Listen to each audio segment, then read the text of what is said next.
هەرێمی کوردستان وەڵام بداتەوە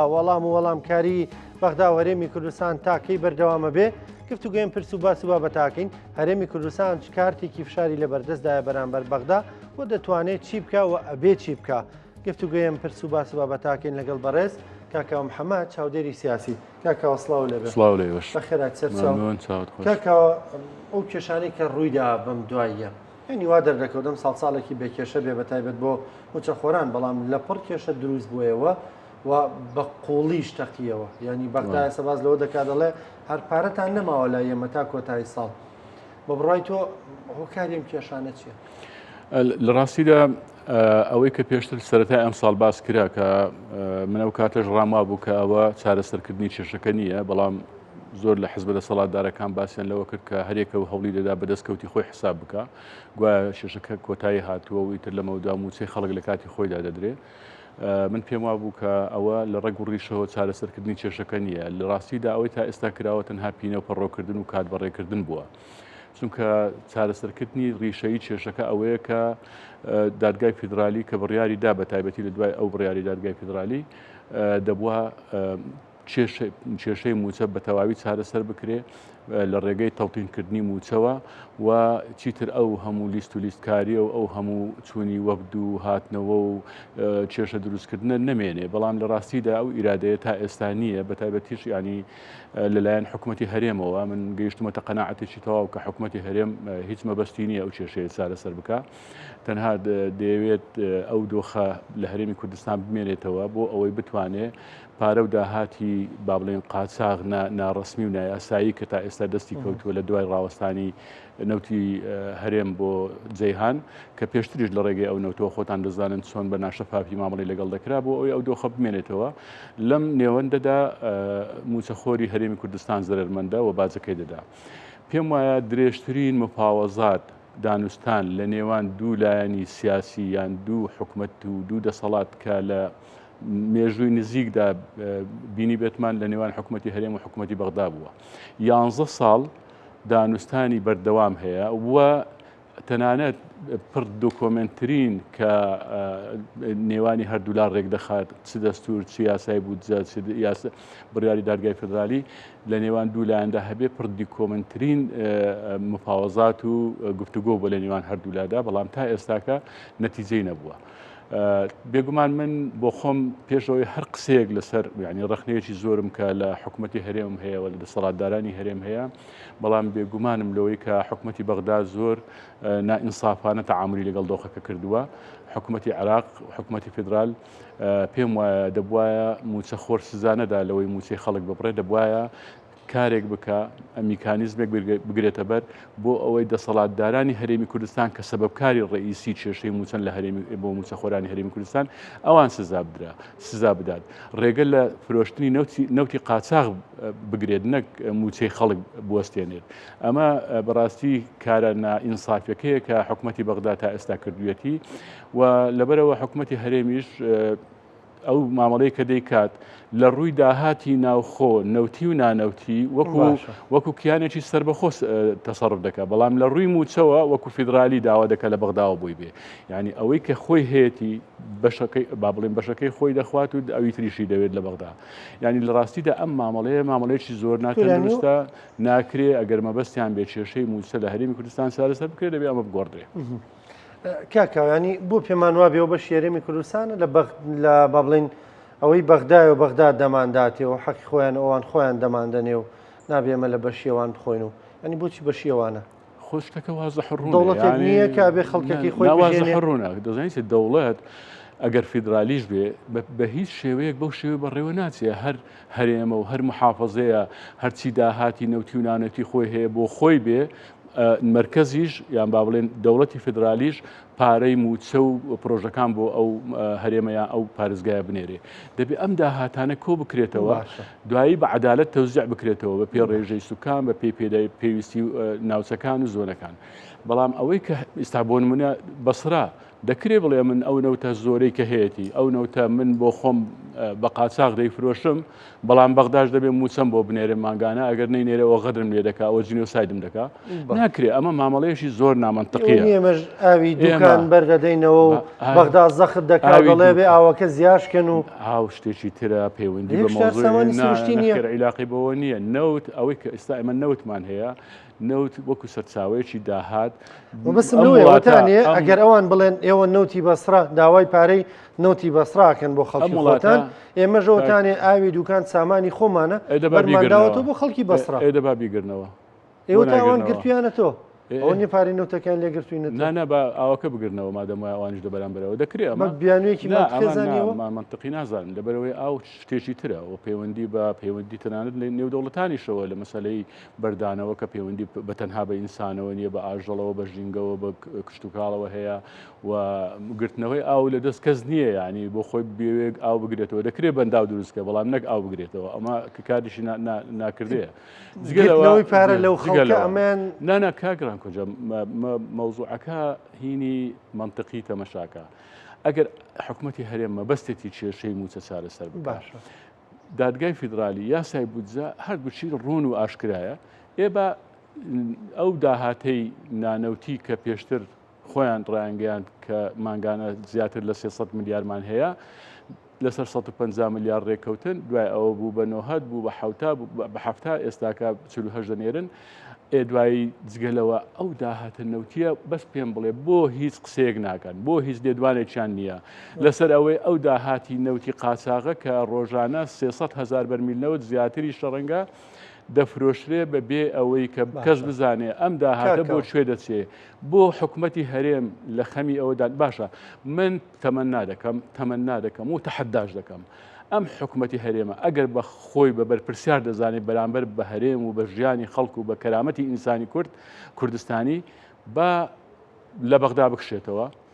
ماگانە موچەی خەڵک دابین بکە و ئاو بگرێتەوە لە بەغدا وەکو خۆتان باسی دەکەن کە ناکرێت ئەنجا بێت سربەخۆیی ئابووری سربەخۆیی سیاسی هەموو شتێک ڕابگەێنێ بەڵام کاکە ئەمانە مەبەستیانەوە نیەڕابەری و بیرۆکێدا مەبەستیانەوە کاکە ئەمە نازانم قسە لەسەر ئەوە ناکرێت لە ڕاستیدا ئەوە نییە بتوانین مۆزوعێک نییە ئەوەی کە بەڕێزە دەیڵێ بەغدا هەرێمی کوردستان خۆ مانگ یەکیش 49 ملیاری نار مانگی 251 ملیاری نار مانگی پێش و 59 ملیاریشی ناردووە یعنی هەر ئەمە بلەغانی ناردووە بەغداش لەسەر ئەمە ڕازی بووە مانگی ڕابردوو سەرەتای ئەم ساڵ لەسەر ئەوە بە پێی زانیاری من لەسەر ئەوە ڕێککەوتن ماگانەوەی داهات لەسەر ئەوە ڕێککەوتن 180 ینی 150کەی 80 ملیار دینارە ماگانە بنێرن ئەوە بەغدا کێشەی 20 ملیاری لەگەڵ ئێمە هەر ئەو 20 ملیارە نەخێر ئەدی داهاتە نەوتەکان داهاتی نەوتیش تەسلیم نەکراوە ئەوەش بە پێی یاسای بودجە بە پێی بڕیاری دادگای فیدرالی دەبێ نەوت لە ڕێگەی سۆمەوە بفرۆشێت باشە هەرێمی کوردستان دەڵێ بەغدا ڕێی لێگرتوین دەڵێ بەغدا ڕێی لێگرتوین نایاڵێ نەوت بنێرین بۆ بۆرەکەی گرتووەتەوە و آخر بەندەری جیان باشە لەسەر ئەوەی کە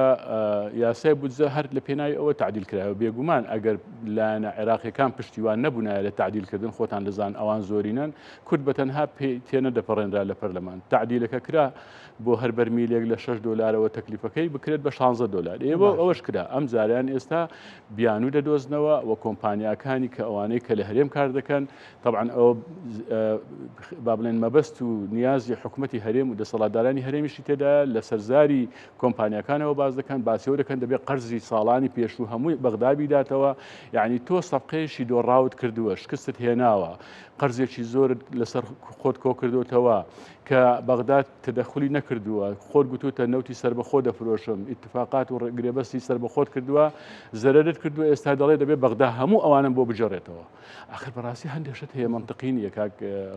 ناکرێت لەبەرەوە بەغداش پێشتریش طبعا ئەو موچانەی کە نێردراوە من جارێکیش گوتم من لەگەڵ هەندێک لەو بەرپرسانەی عێراق مەسەڵەن قسەم کردووە لە خەت بووم خۆیان دایانگوت لە ڕاستیدا ئێمە گەیشتۆتە ئێرەمان ینی تەحمل ناکەین لەوە زیاتر لە جگە لە ڕووی ئەم هەموو کەم و کوڕیانەی لە لیستی موچە دەبینین و دووبارە و ئینجا دنیایەک بندیوار و فەزایی و ئەوانە ئەوجە سەر ڕێ ئەوەش ئێمە داوای داهاتی نەوتی دەکەین نایدەن داهاتی نانەوتی کەم دەبێتەوە مانگ بۆ مانگەشی تر ئەوەی تر لەسەر مەسئولیەتی سوودانی لەسەر مەسئولیەتی خۆی نردوێتی سوودانی طبعا طیف سامی کە هەموو جارە دەینێرێت خۆی ئیمزای ناکە لەبەرەوەی ناوێت خۆی بخاتە بەردەم بەرپرسیارەتی یاسایی و دەستوری دەینێرێ سوودانی گوتوێتی لەسەر مەسئولیەتی خۆم ئەم پارانەم نردووە. کاکاوە ینی کەواتە ئێستا بە بڕوای تۆ نووسراوەی کە وەزارەتی دارایی دەریکرد پێش دەژن لەسەر حەقە بەغدا لەو ڕۆ من پێم وایە وەکو دۆکۆمنت لەسەر حەقە بەڵام وەکو مەبدەئێکی ئینسانی و سیاسی لەسەر حەق نییە وەکو باسم کرد دەبوایە ئێستاشی لەگەڵ بێ عێراق لە جیاتی ئەوەی خەڵکی موچەخۆر سزا بدە خەڵکی با بڵێن دەسەڵاتدار سزا بدە دەسەڵاتدارەکان سەبەبکاری ئەوەن موچەخۆری قوربەسەر چی بکە داماوە یعنی خواخوایەتی مانگانە موچەی 600 هەرچەند شتێکی وا کەم بێ کە مانگانە لە کاتی خۆیدا پێ بدرێ و حەقێکی طبیعی خۆیەتی بەڵام ئەوە بەغدا لەم ڕۆوە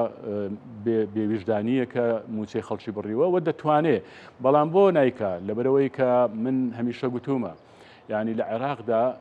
هاوپەیمانیتی گەندەڵکارەکان هەیە ینی هەم لە کورد شیعە سونە ئەوانەی کە گەندەڵی دەکەن ئەو هێزولایەنە سیاسیانە هەمیشە لە هەموو شتێک نامتفق بن لەسەر ئەوە متفقن کە بۆ یەکتر تێپەڕێنن چاو لە گەندەڵەکان یەکتر بپۆشن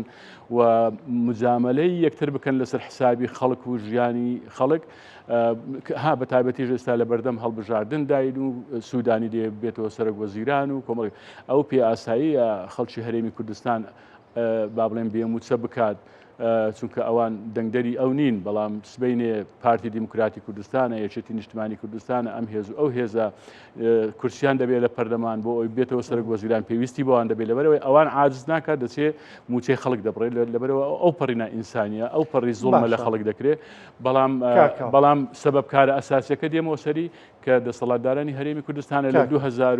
2014 تا ئێستا 11 ساڵە کێشەی موچیان چارەسەر نەکردووە لە کاتێکدا ماوەی 9 ساڵ نەوتی هەرێمی کوردستان نەوتی کەرکووکیان لەبەردەست سەر بە خۆدایان فرۆژ موچیان پێدابین نەکراوە کەواتە کاوپەیمانیەکی گەندەڵکاران دەبێت لەسەر ئاسی عێراق قسەکردن لەسەر هەموو نووسرا و حەق و ناحەق و یاسایی و نایاساییەک هەر بۆ خۆی ینی منطق نییە لەبەرەوەی دەردەکەوێت کە بیانەکان هەموو بیانوی سیاسین بەیەکتری دەفرۆشن خۆی بانگەشێڵ بژاردنەوە ئەمیان لەم کاتەدام کارتە بەکارێنێ ماوەکی تر لی بێدەنگە بێ سوودانیە گەرێسە بەڵێنی پێ بدەن کورد لەگەڵایەتی بۆ خولیایندە ئەوە دڵنیا بە موچەکە دەنێرێ مالیکیە گەر پێی بڵێن دڵنیا بە کاندیدەکەی تۆ پشتیوانی دەکەین ئێستا زەخت لە حکومەت دەکا و موچە دەنێرێتکەواتە ئەمە بزانێت تەمەشاکە مجاملەی هێزە سیاسەکان دەکا بەڵام لە هەمان کاتیشدا ناچێتە ژێرباری کۆمەڵێ تەداعیات و لێکەوتەی سیاسی و یاسایی کە سبەی لەسەری بکەوێ لە بانکەشەی هەڵبژاردن لە دژی بەکاربێنێن وەجگە لەوەش ئێستا پێویستی بۆیە کە تەعامل بکە بۆ ئەوەی لە هەڵبژاردن سبەینێ نقطەی لەسەر نەبێ بتوانێت باشتر دەنجی دلێرتر و زوڵالتر بێ لە هەڵبژاردن و بەتایبەتیش سوودانی ئێستا کە لەلایەن ئیطاری تەنسیقیەوە گوشارێکی زۆری لەسرە لە زۆر ڕۆوە لە پەیوەندی لەگەڵ ئەمریکا لە پەیوەندی لەگەڵ سووریا لە پەیوەندی لەگەڵ هەرێمی کوردستان لە هەموو ئەو ڕوانەوە گوشاری لەسەر ئەویش دەوێتن جارێشتر ببێتەوە بە سەرک وەزیران لەبەرەوە ئەم دۆخە وا دەکات کە ئەو پێویستی بە ئەحزابە نەک بە خەڵک بە شعوب دەنگدەری هەرێمی کوردستان ئەو تەعامل لەگەڵ ئەحزابەکان دەکە بەڵام لە هەمان کاتیشدا ناچێتە ژێرباری ئەوەی کە بەبێ ڕەچاوکردنی یاسا و دەستور موسە بنێرێ بۆ هەرێمی کوردستان شارعی عەرەبی شیعی بە تایبەتی لە خۆی بڕەنجێنێ و دەنگ لە خۆی کەم کاتەوە سبەینەوە لەسەری دەکەوێت دەڵێنەوە بە پێی یاسا و دەستور هەرێمی کوردستان ئەم موچەی ناکەوێت بەڵام وەکو باسم کرد ئەو بەڵام لە هەمان کاتدا ئەم هێزانە ڕازی دەکات و دڵنیاتان دەکەمەوە پێتان بڵم ئەو قسانەی کە دەیکەن بەتایبەتی بەرپرسانی پارتی دیموکراتی کوردستان کە هەڕەشە دەکەن نایگەین نەجێ وەکو چۆن لە ڕیفراندۆم نایانگردەجێ باوەڕتان هەبێ ئەوەندەیان پێخۆشە ئێستاکە بەغدا ئاوە مامەڵە لەگەڵ هەرێمی کوردستان دەکە تەسەوور ناکەن چونکە لە قازانجی ئەوانە ئەم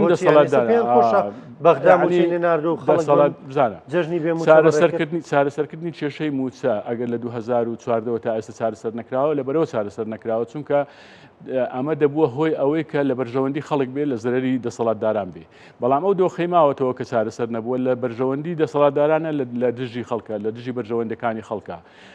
دەسەڵاتدارانی هەرێمی کوردستان ئەگەر بێت و لە بەغداوە موچە ڕاستە و خۆ بێت بۆ هەرێمی کوردستان و بچێتە سەر هەژماری با بڵێن ژمارە حسابی موچەخۆری هەرێمی کوردستان و پارەکان لە بەغداوە بێت و بەڵام دیوانی چاودێری دارایی عێراق و پەرلەمانی عێراق چاودێر بێ بەسەریەوە ناتوانێت ئەو تاڵانکاریە ئەو دزەی کە ئێستا کە لە سەرۆت و سامانی هەرێمی کوردستان دەیکات بیکات و هەموو چاوەکانی لەسەر دەبێت بەڵام لە هەرێمی کوردستان ئەگەر ئەوە چارەسەر نەبوو دەتوانێت ئێستا وەکو ئێستا جگە لەوەی کە کاتی خۆی سەر بەخۆ دەیفرۆشت و بە بۆڕی بە ناشەفافی و بە ناعەدالەتی ئێستاشی کە بە قاچاق دەیفرۆشێ بە هەمان شێوە پارەیەکی باشی دەست دەکەوێت بۆچی بۆ خەڵک نا بۆ حزبەکانی بۆ هێزە سەکدارەکانی بۆ میدیاکانی پێچوانی سیستەمی فیدراایی بەغدا پارەکە بۆ بنێرێ و موچەکە بۆ بنێرێ و معاشی مانگە و هەموو مانگێ معاش فەرمانبەرەکان لە کاتی خۆیان خۆی بخاتە سەر حسابەکە و پێچوانی فیدرالی نییە هەڵبەتە دەسەڵاتدارانی هەرێمی کوردستان وا دەڵێن هیچ پێچەوانی فیدرالی دەڵێن ئێمەشمان چی بێ نام ئەوان سودانی لە کۆبوونەوەیەکە وتێتی تێتێ گەرێمە موچیان بۆ بنێرین مانگە و مانگەی ئەوان نیشان چیە سەیرەکە ئەم نقطە جەوهەریە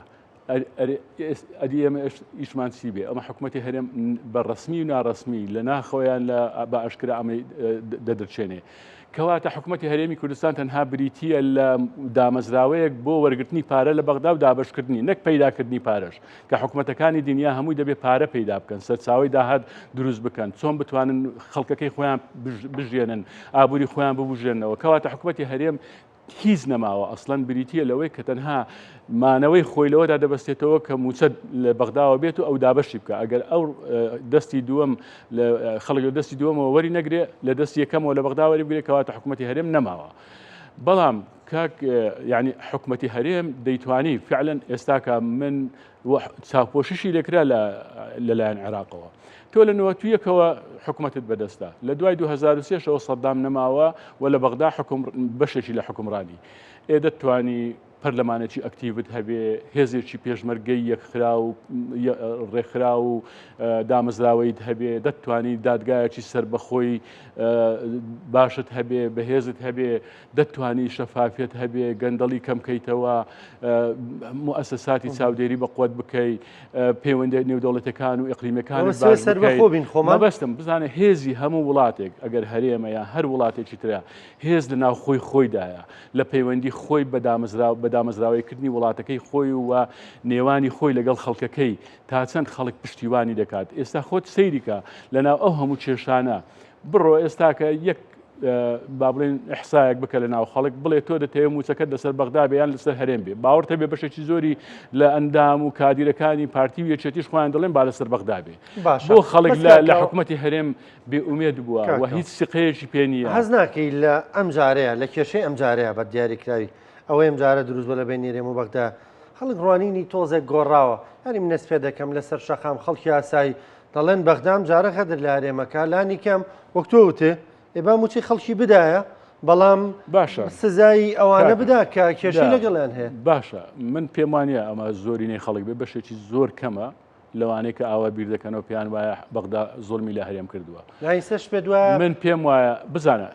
دەزانین سیە هەندێک شت هەیە کاکە ئاماژەیە بۆ ئەوەی حکوومەتی هەرێم ناوێت چارەسەری بکە و خەمی خەڵکی نییە بۆ نمونە ئەگەر خۆیان نیانگوت بەغدا مانجی نیوەی موچەی مانجی دوازدەی نردووە تەوان بەغدا دەڵێ موچەی تەواوم نردووە هی مانجی دوانزەش بەڵام حکوومەتی هەرێم نیوەکەشی نەدا ئەگەر حکوومەتی هەرێم خەمی خەڵکی بووە لەو کاتە نیوەی موچەی خەڵکی هەرێمی کوردستانی دەدا دەیگوت بەغدا هەرەوەندەی نردووە لە بەردەم جەژم بووین دەڵێت داومە بە تەواوکاری خانەنشینە نەخێوار ڕاز ناکەن لە بەردەم جەژم بووین نیوەی موچەکەی دوانزەی هەبووە نیوەی موچەی لەو پارەیە و داهاتی کە نەوتی قاچاق دەفرۆشەیە ئەو داهاتە ناوخۆیە کە هەیەی و هەمووی نەداوەتە بەغدا بابی خست بە سەریەگەر خەمی خەڵک بابی گوت با خەڵک جەژن بەبێ موچە بەڕێ نەکەن یەک مانگ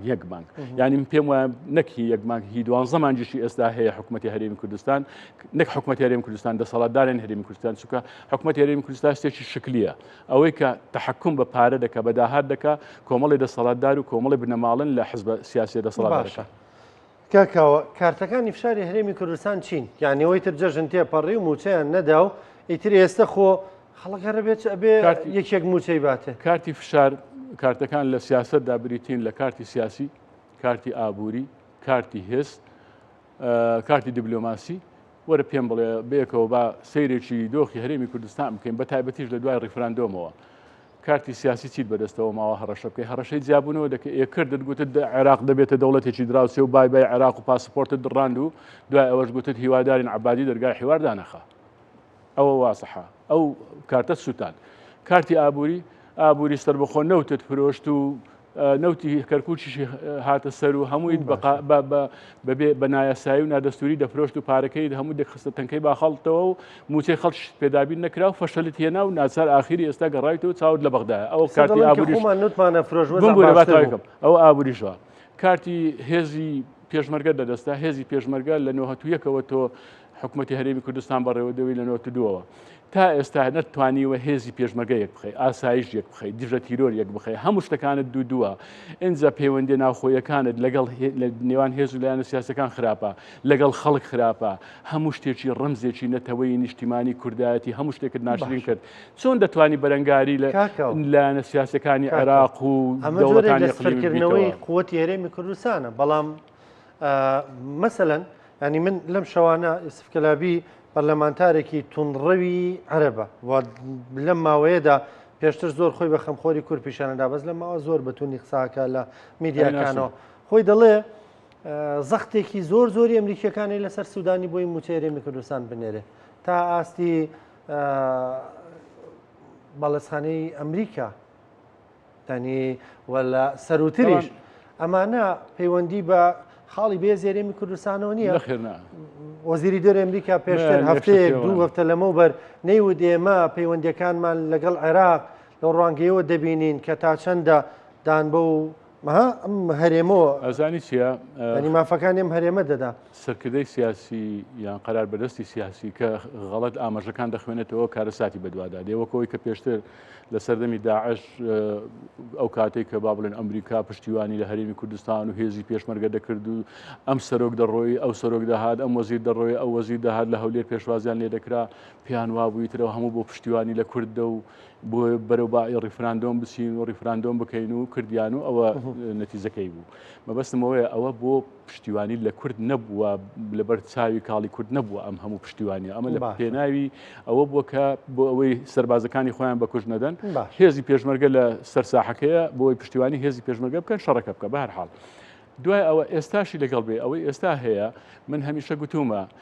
هەرێمی کوردستان کاتێک سەرکەوتوو دەبوو دەیتوانین لەسەر پێی خۆی بوەستێ لە زیاتی ئەوەی بچێتە ناو نەخشەی وزەی جیهانی بچێتە ناو دەبواە بچێتە وا بکەن بچێتە ناو نەخشەی دیموکراسی جیهانی نمونەیەکی جوانی دیموکراسی و عەدالەت و سربەخۆی و شەفافیەت و ئەوانە نیشان بدەن دامەزراوەی نیشان بدەن ئەو کاتە ئێمە پێگەیەکی بەهێزمان دەبوو لە بەرامبەر عێراق و دەوروبەر و دنیا بەڵام ئەوەی کە ئەو عەقدانەی کراین و دوای شەڕی غەزە و ئیسرائیل دیموکراسی مانایکی ماوەتەوە دیموکراسیم لە پێناوی ئەمریکا نایکەم لە پێناوی ژیانی خۆم و ئایندەی خۆم و نەتەوە سازی خۆم بیکەم دەوڵەت سازی بە دیموکراسیدا تێپەر دەبێت مەبەستم چییە ئەو عەقدانەی کە کران لە ئەمریکا ئەو عەقدانە ئەمە ئەمریکا مەبەستێتی بۆ ئەوەی غازی هەرێمی کوردستان بەکاربهێنرێ چیتر عێراق پێویستی بە غازی ئێرانی نەبی بۆ کارەبا لە عێراق لەبەرەوە ئەوە تەشجیعیەوە دەکا بەڵام ئەمە مانەیە ئەوە نییە ئەگەر داوایەک دەکا ببێت یان سوکارڕەشەیەکی لە بەغدا بکە بەغدا ئامادە بێتە سەر ئەوەی کە ئەو بارێکە نموچەی هەرێمی کوردستان بەدەر لە یاسا و لە دەستور بنێرێت لە چەند ڕۆژی ڕابردوودا وەزیری دارایی حکوومەتی هەرێمی کوردستان وتی ئەوەندە چاوەڕێی عێراق ناکەین هەوڵ دەدەین بە داهاتەکانی خۆمان ینی بیر لە ڕێگەیەکی تر بکەینەوە پێ دوای هەرێم دەتوانێت ئەمە بکە پێ دوای ڕێگەیەکی وەڵای خوا بکە تەبعا من پێم وایە دەتوانێت بەڵام ئادەیکە یان نایکە پرسیارەکە ئەوەیە و ئەوە بەڵگەیەکە لەسەرەوەی کە ئەوە دەری دەخات کە حکوومەتی هەرێمی کوردستان بە فعلی داهاتی ئەوەی هەیە موچەی خەڵک دابین بکە بەڵام دابینی ناکە بۆ ئەوەیەتی کە ئەو داهاتانەی دەستی دەکەوێت بۆ خۆی بێ ئەوەی بەغداش بێ ئینجا ئەوە بکاتە موچە و بەسەر خەڵکدا بەشی بکە بە کورتی بەکوێ گەیانی بەکورتی من بۆ خۆم پێم وایە ئەو کێشەیە چارەسەرکردنی زۆر قورسە و بۆتە گرێ کوێرە حکوومەتی هەرێمی کوردستان تەنها ئەگەر مەبەستی بێ چارەسەر بکە دەبێت لەگەڵ بەغدا گفتوگۆ بکە تەوتینی موچە بکرێ و داهاتە نەوتی و نانەوتەکان وەکو چۆن لە یاسای بودجە و بڕیاری دەرگای فدرالی هاتووە جێبەجێ بکە ئەگەر ئەو کاتە بەغدا هەر کەم تەرخەمێکی کرد هەر نەعەدالەتێک ئینسافێکی کرد بەرامبەر بە حکوومەتی هەرێمی کوردستان ئەو کاتە هەموو حزبەکان یەک دەگرن لە پشتی یەکتر دژی بەغدا هەموو دنیا پشتیوانی دەکەوە هەموو خەڵکی هەرێمی کوردستانیش پشتیوانی لە حکوومەتی هەرێمی کوردستان چونکە ئەو کاتە دەڵێن کاکە تۆ بەغداد بیان و بڕ کرد بەڵام بەغدا بە فعلی غەدر لە هەرێمی کوردستان دەکە بە فعلی هەمومان دێنە سەرخەت بۆ ئەوی پشتیوانی لە حکوومەتەکەی خۆمان بکەین کە ئەو کاتە بە حکوومەتی خۆمانی دەزانین ئێستا پێی نازانین لەبەرەوە ئەمە ڕێگە چارەکەیە کە لەدەست حکوومەتی هەرێمی کوردستانە بە تایبەتیش دەسەڵاتداران نەک هەر حکوومەت وەکو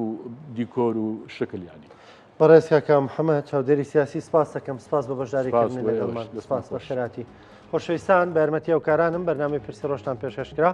تا پێتانەگەینەوە کاتێکی خۆش خواتان لەگەڵ